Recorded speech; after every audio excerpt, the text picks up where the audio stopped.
नमस्कार दोस्तों, स्वागत है आप सभी साथियों का एक स्मार्ट स्टडी पर। साथियों, एसएससी सीजीएल टीयर 1 का पेपर जो है आपका 9 सितंबर से शुरू है। 9 सितंबर 2024 से अभी 26 सितंबर तक आपका पेपर चलेगा।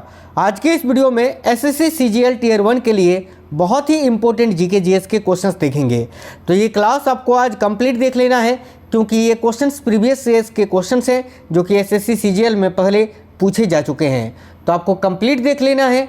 बहुत ही इंपॉर्टेंट और सिलेक्टेड क्वेश्चन है सारे। देखिए, पहला क्वेश्चन है, भारत में खनिज के तेल के भंडार मुख्यतः किस प्रकार की चट्टानों में पाए जाते हैं? तो ध्यान से देखिए, भारत में खनिज के तेल के जो भंडार हैं वो किस प्रकार के चट्टानों में पाए जाते हैं? तो साथियों, राइट आंसर होगा अवसादी चट्टानों में। तो देखिएगा, इस क्वेश्चन के लिए आपका करेक्ट आंसर है ऑप्शन नंबर बी, अवसादी चट्टानों में। क्वेश्चन काफ़ी इंपॉर्टेंट है आपके एग्जाम के दृष्टिकोण से, तो आपको क्वेश्चन याद रखना है। अगला है, भारत किस गोलार्ध में स्थित है? हमारा देश जो है भारत, ये किस गोलार्ध में स्थित है? तो याद रखिए, भारत जो है उत्तरी और पूर्वी गोलार्ध में स्थित है। आपने पढ़ा होगा, राइट है ऑप्शन नंबर ए, उत्तरी और पूर्वी गोलार्ध में। अगला है, भारत के समस्त स्थल भाग का कितना प्रतिशत जलोढ़ मिट्टी से ढका है? तो देखिए, भारत के समस्त स्थल भाग का कितना प्रतिशत जलोढ़ मिट्टी से ढका है? तो याद रखिएगा, देखिए करेक्ट आंसर हो जाएगा 24%। यानी समस्त भारत में, पूरे भारत में जलोढ़ मिट्टी जो है वो 24% क्षेत्रों में पाई जाती है। आपको याद रखना है। करेक्ट है ऑप्शन नंबर बी, 24%।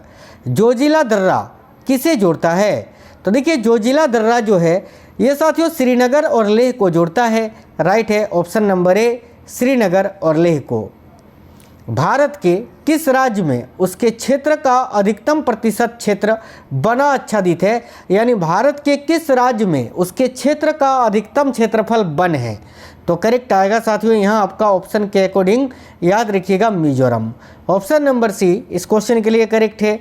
आगे देखिए, टोडा जनजाति कहाँ पाई जाती है? तो भाई, टोडा नामक जनजाति जो है ये साथियों नीलगिरी की पहाड़ियों में पाई जाती है। राइट है ऑप्शन नंबर डी, नीलगिरी की पहाड़ियाँ। लेप्चा तथा भूटिया जनजातियों का निवास क्षेत्र कहाँ है? यानी लेप्चा तथा भूटिया जनजातियाँ कहाँ निवास करती हैं? तो देखिए, लेप्चा तथा भूटिया जनजातियाँ जो हैं ये सिक्किम राज्य में पाई जाती हैं, सिक्किम राज्य में निवास करती है। ऑप्शन नंबर ए, सिक्किम करेक्ट है। न्यू मूर द्वीप किन दो देशों के मध्य विवाद का कारण है? यानी न्यू मूर द्वीप को लेकर किन दो देशों के बीच में विवाद है? तो करेक्ट है भारत और बांग्लादेश के बीच में।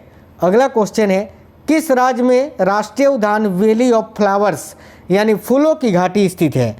तो भाई, फूलों की घाटी तो चमोली में है, चमोली जो कि उत्तराखंड में है। करेक्ट आएगा ऑप्शन नंबर ए, उत्तराखंड। गंगा नदी के किनारे पर स्थित सबसे बड़ा शहर कौन सा है? तो साथियों, गंगा नदी के किनारे पर स्थित जो सबसे बड़ा शहर है वो है उत्तर प्रदेश का कानपुर शहर। राइट आएगा ऑप्शन नंबर सी, कानपुर। अगला क्वेश्चन है आपका ये रहा कि प्रसिद्ध विजय विट्ठल मंदिर जिसके 56 तक्षित स्तंभ संगीतमय स्वर निकाला है कहाँ अवस्थित है? तो भाई याद रखना, प्रसिद्ध विजय विट्ठल मंदिर जो है यह आपका हम्पी में स्थित है, हम्पी कर्नाटक में। अगला क्वेश्चन देखिए, नेक्स्ट है, वैश्विक दर्शन के प्रतिपादक कौन हैं? तो साथियों याद रखिएगा, वैश्विक दर्शन के प्रतिपादक हैं उलुक्कनाद। यानी राइट है ऑप्शन नंबर सी, उलुक्कनाद। नेक्स्ट क्वेश्चन है, मध्यकालीन सूफियों में सबसे धनी सूफी कौन थे? यानी मध्यकालीन जो सूफी लोग थे उन सूफियों में सबसे धनी कौन थे? तो याद रखिए, Sheikh Bahauddin Zakariya. Option number D. निम्नलिखित राजवंशों में से किसके शासक अपने शासनकाल में ही उत्तराधिकारी घोषित कर देते थे? यानी इनमें से कौन सा वो राजवंश है जिस राजवंश में, ठीक है, कोई एक शासक रहते समय ही अगला शासन यानी अगला उत्तराधिकारी कौन होगा वो घोषित कर देते थे?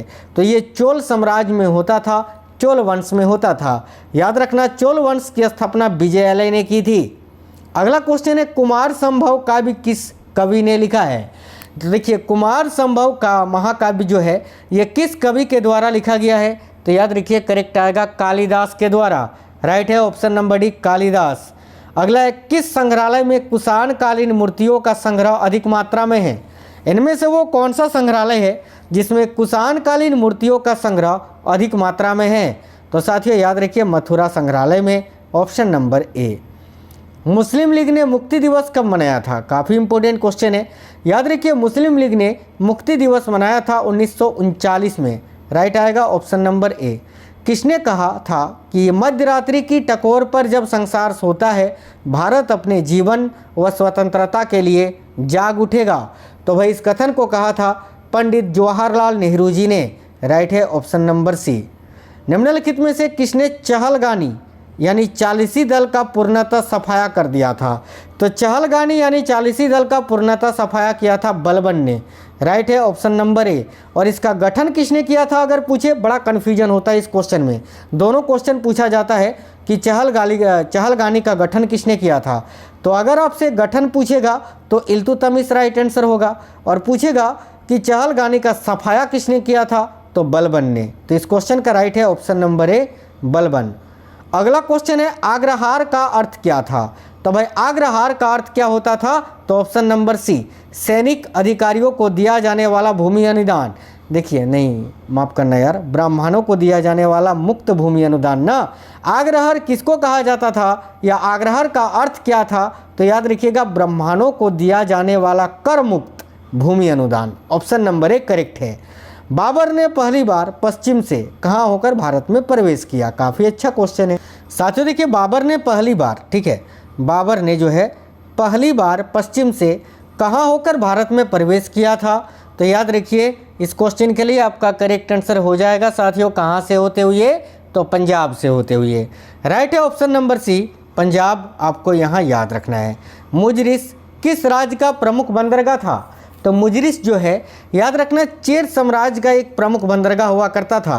राइट है ऑप्शन नंबर ए चेर। ठीक है, चलिए अगला क्वेश्चन है मोहम्मद गौरी एवं पृथ्वीराज चौहान के बीच विवाद का मूल कारण क्या था? अब देखिए मोहम्मद गौरी और पृथ्वीराज चौहान के बीच कौन सा युद्ध हुआ था? तो तराइन का प्रथम युद्ध और तराइन का द्वितीय युद्ध दोनों ही हुआ था। ठीक है, और इस युद्ध के बीच विवाद का मूल कारण था भटिंडा। याद रखिए भटिंडा यानी ताबर हिंदा को लेकर इन दोनों के बीच में विवाद था। वर्ष 1914 ईस्वी में बम्बई में सेवा समिति बॉय स्क्वाड एसोसिएशन की स्थापना किसने की थी? तो राइट है, याद रखिए option number A Shri Ram Vajpeyi ji ने। चलिए नेक्स्ट क्वेश्चन देखिए, किस पुस्तक में कृष्णदेव राय द्वारा अपनाए गए, ठीक है, राजनीतिक प्रशासनिक सिद्धांतों का वर्णन मिलता है? तो वह कौन सा पुस्तक है जिसमें कृष्णदेव राय द्वारा अपनाए गए राजनीतिक प्रशासनिक सिद्धांतों का वर्णन मिलता है? काफ़ी इंपॉर्टेंट क्वेश्चन है ये, तो याद रखिए अमुक्तमाल्यद में। ऑप्शन नंबर ए करेक्ट है, अमुक्तमाल्यद आपको यहाँ याद रखना है। निम्नलिखित में से अशोक का उत्तराधिकारी कौन था? तो साथियों अशोक का उत्तराधिकारी कौन था? तो भाई याद रखिएगा कुणाल। ऑप्शन नंबर ए। देखिए अंतिम मौर्य सम्राट बृहद्रथ की हत्या कर किसने शुंग वंश की स्थापना की थी? और शुंग वंश की स्थापना 185 ईसा पूर्व में हुआ था, ये आपको याद रखना है। और किसने की थी? तो पुष्यमित्र शुंग ने। किसकी हत्या करके? तो मौर्य वंश के अंतिम सम्राट बृहद्रथ की हत्या करके। मोढेरा का सूर्य मंदिर किस राज्य में स्थित है? तो देखिए मोढेरा का सूर्य मंदिर ये गुजरात राज्य में स्थित है। ऑप्शन नंबर बी करेक्ट है, गुजरात। अक्टूबर 1920 में भारतीय कम्युनिस्ट पार्टी की स्थापना के लिए ताशकंद में एकत्र हुए भारतीयों के समूह के मुखिया कौन थे? तो भाई अक्टूबर 1920 में भारतीय कम्युनिस्ट पार्टी की स्थापना के लिए ताशकंद में एकत्र हुए भारतीयों के समूह के मुखिया कौन थे? याद रखिए एम एन राय। ठीक है, राइट आएगा option number D M N Rai. Harsh के काल में भूराजस्व की सीमा क्या थी? यानी हर्षवर्धन के काल में भूराजस्व की दर क्या थी? तो याद रखना 1/6 से 1/10। ऑप्शन नंबर बी यहाँ आपका करेक्ट होगा। अगला ब्रिटिश शासन के दौरान भारत में उद्योगों का कोई स्वतंत्र विकास नहीं हुआ, इसका कारण क्या था? तो ब्रिटिश शासन के दौरान भारत में उद्योगों का कोई स्वतंत्र विकास नहीं हुआ, इसका सबसे बड़ा कारण क्या था? तो ऑप्शन नंबर ए भारी उद्योगों का अभाव। चलिए अगला क्वेश्चन है भारत में सहायक संधि का जन्मदाता या आविष्कारक कौन था? तो भाई भारत में सहायक संधि का जन्मदाता या आविष्कारक कौन था? काफ़ी इंपॉर्टेंट क्वेश्चन है ये, बहुत ही इंपॉर्टेंट क्वेश्चन है। याद रखिए भारत में सहायक संधि का जन्मदाता लॉर्ड वेलेस्ली थे। साथियों आपको बता दें लॉर्ड वेलेस्ली जो कि 1798 से लेकर कब तक, तो 1805 तक जो है ये भारत के गवर्नर जनरल थे। ठीक है, याद रखना, बहुत ही इंपॉर्टेंट क्वेश्चन है, लॉर्ड वेलेस्ली। अगला क्वेश्चन देखिएगा, देखिए किस सिख गुरु ने कहा था सर दाद सिर्रे ने दाद, यानी मैंने सिर कटवा दिया लेकिन अपना रहस्य नहीं बताया। तो बहुत ही अच्छा क्वेश्चन है ये, बहुत ज़्यादा बार ये क्वेश्चन पूछा जा चुका है। याद रखना, इस कथन को किसने कहा था, तो भाई गुरु तेग बहादुर जी ने। गुरु तेग बहादुर जिसका वध औरंगजेब ने करवाया था।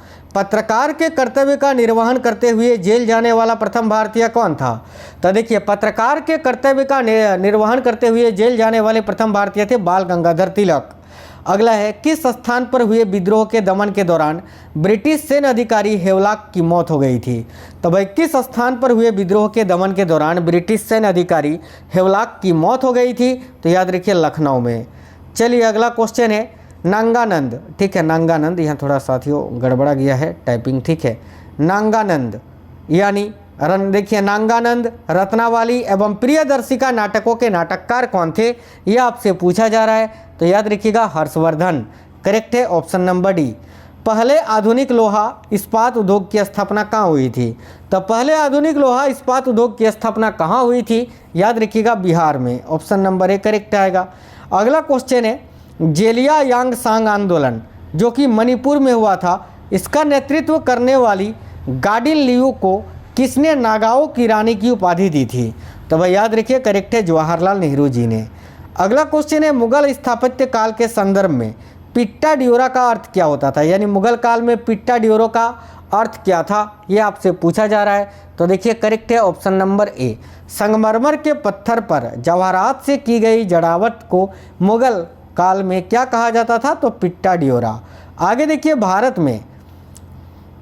भारत में उत्तर प्रदेश राज्य का स्थान किसके उत्पादन में प्रथम है, काफ़ी अच्छा क्वेश्चन है। करेक्ट है इनमें से सभी, खाद्यान्न, दूध, गन्ना और चीनी उत्पादन सभी में। अगला क्वेश्चन है, देश के सभी जिलों में कार्यान्वित किया जा रहा कार्यक्रम कौन सा है, यानी इनमें से कौन सा कार्यक्रम है जो देश के सभी जिलों में कार्यान्वित है, तो भाई सर्व शिक्षा अभियान। याद रखना, भारत की कुल सिंचित भूमि का कितना हिस्सा नहरों द्वारा सिंचित होता है, तो देखिए भारत की कुल सिंचित भूमि का कितना हिस्सा नहरों द्वारा सिंचित होता है, याद रखिए 36%। अगला है, राजकोषीय घाटे और बजटीय घाटे का अंतर किसके बराबर होता है, तो साथियों राजकोषीय घाटे और बजटीय घाटे का जो अंतर है वो भाई किसके बराबर होता है, तो याद रखिए सार्वजनिक ऋण के बराबर होता है। अगला है, मतदाता संख्या की दृष्टि से देश का सबसे बड़ा लोकसभा निर्वाचन क्षेत्र कौन सा है, तो देखिए मतदाता संख्या की दृष्टि से देश का सबसे बड़ा लोकसभा निर्वाचन क्षेत्र कौन सा है, याद रखिए option number D Malkajgiri. Option number D correct होगा। महाराष्ट्र में रामोसी कृषक जत्था को किसने स्थापित किया था, तो महाराष्ट्र में रामोसी कृषक जत्था किसने स्थापित की थी, तो वासुदेव बलवंत फड़के ने।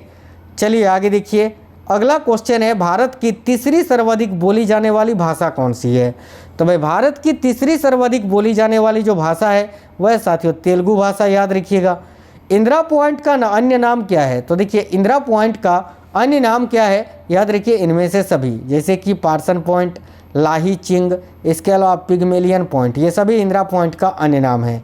एक क्वेश्चन और है, ध्यान से देखिए, बॉक्साइट का रासायनिक नाम क्या होता है, ये आपसे पूछा जा रहा है। तो भाई बॉक्साइट का रासायनिक नाम होता है हाइड्रेट एल्यूमिना। बॉक्साइट जो है ये आपका एल्युमिनियम का अयस्क होता है, याद रखना है। साथियों आज की इस क्लास में बहुत ही इंपॉर्टेंट क्वेश्चंस थे आपके एसएससी सीजीएल एग्जाम 2024 के लिए। ये क्वेश्चंस कैसे थे आप हमें कमेंट बॉक्स में ज़रूर बताइए। क्लास अगर पसंद आया है तो इस वीडियो को एक लाइक ज़रूर कर दीजिएगा और अपने सभी दोस्तों तक ज़रूर शेयर करना। मिलते हैं आपसे नेक्स्ट वीडियो में, तब तक के लिए जय हिंद, वंदे मातरम।